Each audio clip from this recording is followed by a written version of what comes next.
Bismillahirrahmanirrahim.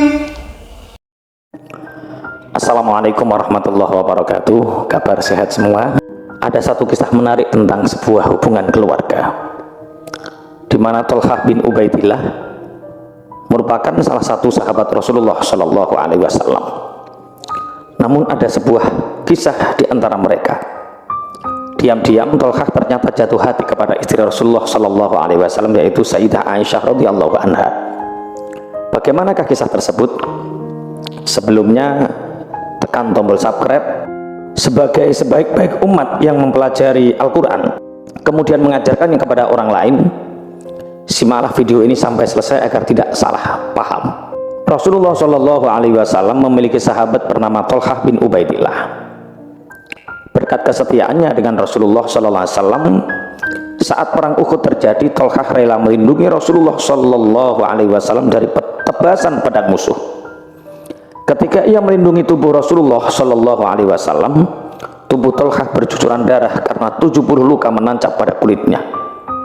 Tak peduli sebanyak apa pedang dan panah yang menusuknya, ia tetap memeluk Nabi Shallallahu Alaihi Wasallam, seolah tak rela tusukan itu hinggap di tubuh mulia sang Rasul.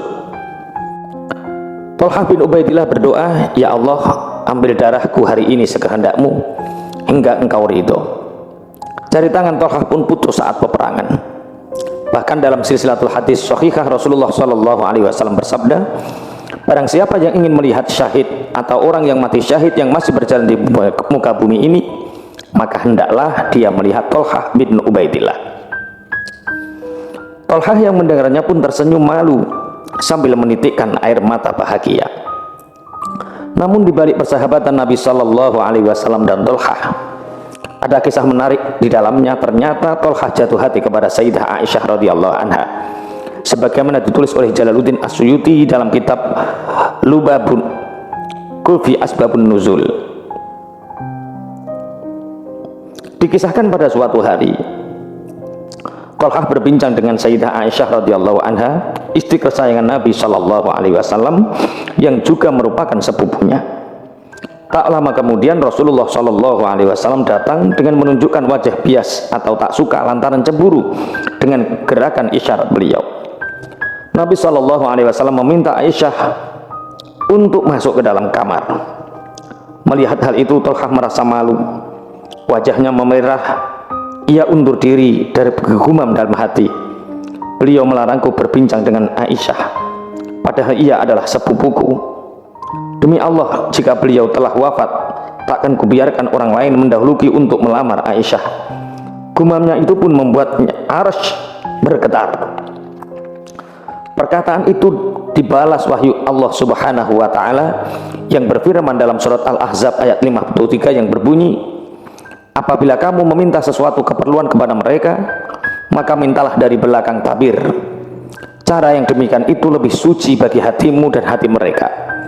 Dan tidak boleh kamu menyakiti hati Rasulullah Shallallahu Alaihi Wasallam, dan tidak pula mengawini istri-istrinya selama-lamanya sesudah ia wafat.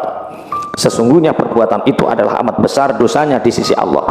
Al-Ahzab ayat 53. Saat ayat itu dibacakan, Thalhah menangis dan merasa malu di hadapan Allah dan Rasulnya.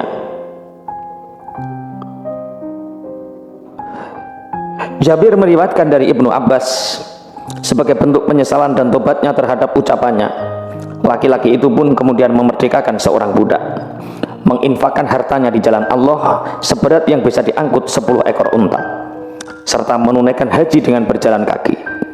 Hadis ini diriwayatkan oleh Jabir. Karena rasa cinta yang begitu mendalam, Thalhah menamai anaknya dengan Aisyah binti Thalhah.